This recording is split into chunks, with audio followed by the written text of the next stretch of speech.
मौज़ा TV official के मोहतरम देखने और सुनने वालों अस्सलाम वालेकुम। प्यारे दोस्तों, बांग्लादेश के मशहूर रहनुमाए जमाते इस्लामी इलामा दिलावर हुसैन सईदी की कब्र पर एक अजीब वाकया रोनुमा हुआ। जब उनकी कब्र पर रोज एक बकरी आकर बैठ जाती और रोती, और फिर एक दिन कब्र को खोदने की कोशिश करने लगी, और फिर जो हुआ वो पूरी दुनिया ने देखा। यकीन जानिए ये पूरा वाकया आपको हैरत में मुब्तला कर देगा। बहुत कम लोग होंगे पाकिस्तान में जो मौलाना दिलावर हुसैन सईदी के बारे में जानते होंगे। वो कौन थे, उनकी मौत जेल में क्यों हुई, और ये बकरी रोज कब्र पर आकर क्यों रोती थी। इस बकरी को रोज देखकर सीसीटीवी कैमरा लगा दिया गया और देखा गया कि ये बकरी आखिर कब्र पर रोज क्यों आती है। और जो कुछ दोस्तों कैमरे में रिकॉर्ड हुआ वो एक हैरान कुन बात थी। ये वीडियो सोशल मीडिया पर देखकर लोग भी शशतर रह गए। आप भी यकीनन हैरानो परेशान हो जाएंगे सब कुछ देखकर और जानकर। पर ये सब जानने और देखने के लिए आपको हमारे साथ वीडियो में आखिर तक जुड़े रहना होगा। और आगे बढ़ने से पहले कंफर्म जरूर कर लीजिएगा कि आपने हमारा चैनल मौज़ा टीवी ऑफिशियल सब्सक्राइब कर रखा है। नहीं किया तो फौरी सब्सक्राइब करते हुए बेल आइकन को क्लिक कर दीजिएगा ताकि हमारी आने वाली मजीद वीडियोस का नोटिफिकेशन बर वक्त आपको मौसूल होता रहे।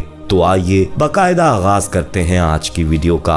तो दोस्तों, सबसे पहले जो लोग नहीं जानते कि मौलाना कौन थे, इनका मुख्तसर तारुफ आपको बताते चलें। दोस्तों, जमाते इस्लामी बांग्लादेश के नायब अमीर इलामा दिलावर हुसैन सईदी जेल के अस्पताल में इंतकाल कर गए थे। वो गुज़िश्ता 10 साल से उम्र कैद की सजा काट रहे थे। मुफस्सिर कुरान और आलिम दीन दिलावर हुसैन सईदी को 14 अगस्त सन 2023 को दिल का दौरा पड़ा। उन्हें ढाका के पीजी अस्पताल ले जाया गया, लेकिन वो जाँबर ना हो सके और इंतकाल कर गए थे। दोस्तों, 71 की जंग में वो जामिया उलूम इस्लामिया कराची में ज़ेरे तालीम थे। वो बैनुल अक़वामी शोहरत याफ्ता मुफस्सिर और मुतअद्दिद किताबों के मुसन्निफ और मशहूर आलिम दीन थे।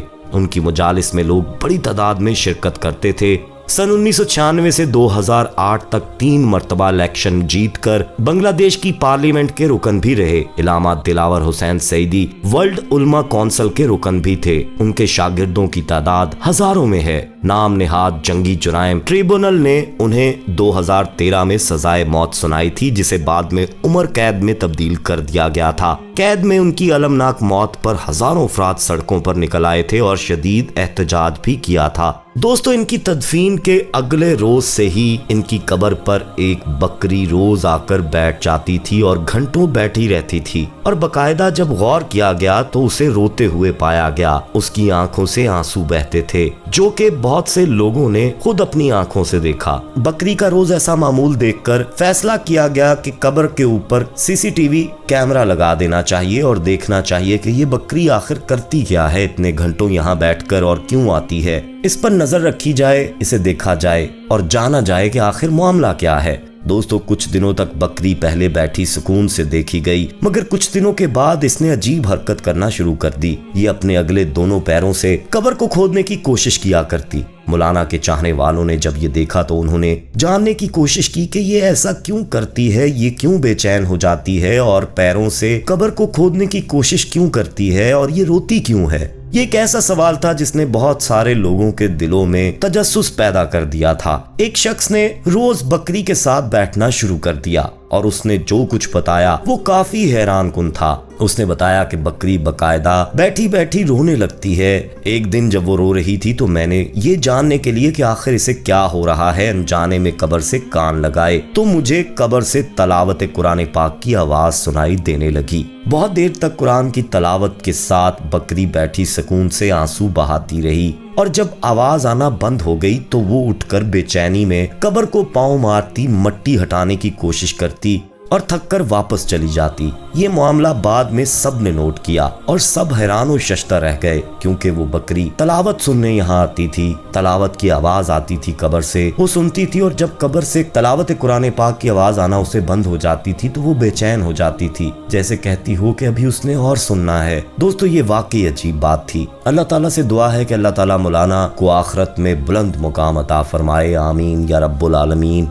दोस्तों, बाज लोग ऐसे होते हैं जिनसे आप कभी मिले नहीं होते, देखा नहीं होता, बात नहीं की होती, लेकिन उनकी जिंदगी उस चिराग की मानंद होती है जो अपनी हल्की हल्की तपिश से आपको गर्म रखता है। इसकी मध्यम रोशनी आपको वो रास्ता दिखाती है जो तवील और पेचीदा है, मगर उसका अंजाम इंतहाई खूबसूरत होता है। दिलावर हुसैन सईदी मरहूम इसी काफिले के एक मुतहरिक फर्द थे, ऐसे शख्स जिनकी जिंदगी भी अजीमत की और मौत भी सादत की। वो जिसने अपने बुढ़ापे के 13 साल जेल में गुजारे और 14 अगस्त पाकिस्तान के यौम आजादी पर उस दुनिया से मुंह मोड़कर अपने रब को अपनी ताबकनाक जिंदगी के रोशन बाब दिखाने हाजिर हो गए। हम पाकिस्तानियों में से शायद निहायत ही कलील अफराद होंगे जो इनके नाम से भी वाकिफ होंगे। वो बांग्लादेश की जमात इस्लामी के मुतहरिक फर्द थे और इसी की सजा भुगतते रहे और अपनी पूरी जिंदगी अल्लाह के साथ किए गए अपने अहद को निभाने में गुजार दी। सईदी साहब ने सन 1971 में जमात इस्लामी में शमूलियत इख्तियार की। इसके बाद शोरा और एग्जेक्टिव काउंसिल के रुकन रहे। सन 2009 में नायब अमीर के जिम्मेदारी संभाली जो अपनी मौत तक पूरी की। सन 1992 से 2008 तक 2 दफा कौमी असम्बली के रुकन मुंतखब होकर अपनी सलाहियतों का लोहा मनवाया। हसीना वाजिद की हुकूमत में आने के बाद जब जमात इस्लामी पर क्रैकडाउन शुरू हुआ तो सईदी साहब के खिलाफ इंटरनेशनल क्राइम ट्रिब्यूनल के नाम पर हसीना वाजिद की हुकूमत ने अपना बुग़्ज़ निकाला। इन पर 20 के करीब झूठे मुकदमात कायम किए गए, जिनमें हिंदुओं को जबरन मुसलमान बनाना और पाकिस्तान आर्मी की मदद वगैरह भी शामिल थे। इनके खिलाफ 28 झूठी शहादतें जमा की गईं और इनके हक में जबरो तशद्दुद के बावजूद 16 लोग गवाही देने के लिए मौजूद थे। इन्हीं में एक सोखर अंजन बाली था जिसको हुकूमत ने इनके खिलाफ झूठी गवाही देने के लिए तैयार किया था, मगर वो अपने ज़मीर की आवाज दबा न सका और इनके हक में गवाही देने वालों में शामिल हुआ।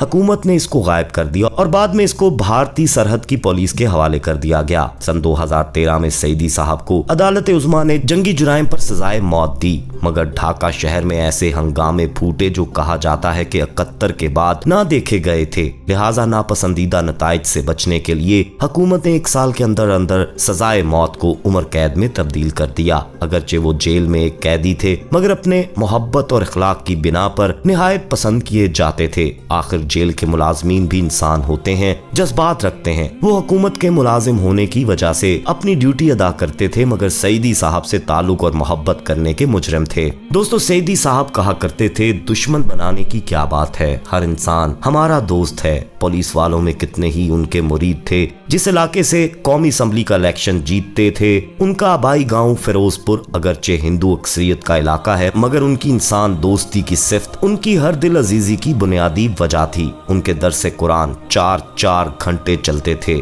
और लोग हजारों की तादाद में खुशी खुशी दूर दूर से आया करते थे। हर दर्स के बाद कलमा शहादत पढ़कर इस्लाम कबूल करने वालों की लाइन लगी होती थी। इनके हाथ पर इस्लाम कबूल करते और फिर वो उनके नाम रखते थे। जिस इलाके में खबर आती थी कि वो वहाँ मौजूद हैं, लोग उनकी एक झलक देखने और हाथ मिलाने के लिए बेताब हो जाते। सईदी साहब के 5 रोजा प्रोग्राम शामियाना लगाकर होते थे। क्या मर्द, क्या औरतें, क्या बूढ़े, क्या जवान, अलगर्ज हर उम्र के लोग उनकी आम फहम तकरीर सुनने के लिए जमा होते थे। अल्लाह ने उनको जबान पर खूब ही अबूर दिया था। मजमे की नब्ज उनके हाथ में हुआ करती थी। जब सईदी साहब तकरीर शुरू करते, मजमे को सांप सूंघ जाता था। इंतहाई मजबूत कुव्वत इरादी के मालिक थे। बड़ा बेटा बिल्कुल बाप का सही वारिस था। अपनी आंखें उसको देखकर ठंडी करते थे। अपना मिशन आगे बढ़ाने के लिए बेटे के मजबूत कांधे मुयस्सर थे। बहू भी वो खूब ढूंढकर खुर्रम मुराद के खानदान से लाए थे, जो दीन के काम में बेटे के दस्ते बाजू बनी। लेकिन मशीयत इज़्दी कुछ और ही थी। सन 2012 की बात है। बाप की पेशी के दिन बेटा अदालत में आया। वहाँ हार्ट अटैक हुआ और अस्पताल पहुंचकर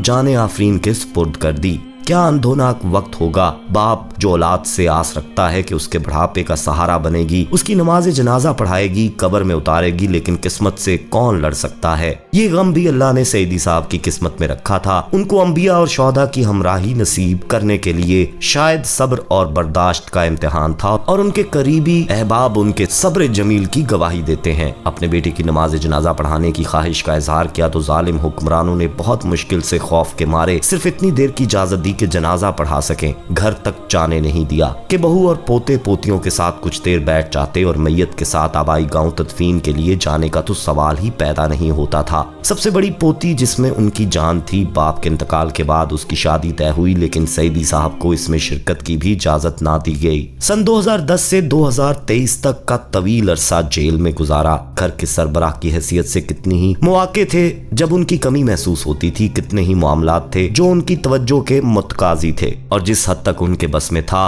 उन्होंने हर मामले में अपना किरदार अदा किया था। ससुर की हैसियत से बेहतरीन ससुर थे। बहू जब शादी होके आई तो बहुत छोटी थी, उसको दुनिया के मामलात भी सईदी साहब ने अक्लमंदी और हिकमत से सिखाए, लेकिन इसके लिए भी अब मोहब्बत करने वाले शौहर और उम्मीद और रास्ता दिखाने वाले ससुर के बगैर जिंदगी गुजारना मुश्किल हो रहा था। सन 2016 में ब्रेस्ट कैंसर का पता चला और 1 साल के अंदर अंदर वो शौहर की अब्दी रफाकत की ख्वाहिश में अपने रब के सामने हाजिर हो गई। बहू के घर वालों की ख्वाहिश थी कि वो ढाका में दफन हो, लेकिन सईदी साहब की ख्वाहिश पर उसको अपने शौहर के पहलू में फिरोजपुर में दफन किया गया। बहू के इंतकाल के बाद कहते थे, अब समिया इस घर में नहीं रही, अब मैं भी वहाँ नहीं आऊंगा, और वाकई उनका कहना दुरुस्त साबित हुआ और वो दोबारा उस घर में ना आ पाए। 14 अगस्त सन 2023 की सुबह सीने में दर्द उठा। अस्पताल खुद अपने पांव पर चलकर गए, अपने चाहने वालों को दूर से देखकर मुस्कुराए, मगर शाम को दूसरा हमला हुआ और जान बर ना रह सके। अगरचे तबीयत सुबह से खराब थी, मगर बीवी और बेटों को किसी तौर मुलाकात करने की इजाजत नहीं दी गई। उनके चाहने वालों की शदीद ख्वाहिश थी कि जनाजे की नमाज ढाका शहर में अदा करके आबाई कब्रिस्तान ले जाया जाए, मगर हुकूमत सईदी साहब की मैयत से भी उतनी ही खौफजदा है जितनी उनसे उनकी जिंदगी में थी, लिहाजा इसकी इजाजत नहीं दी गई।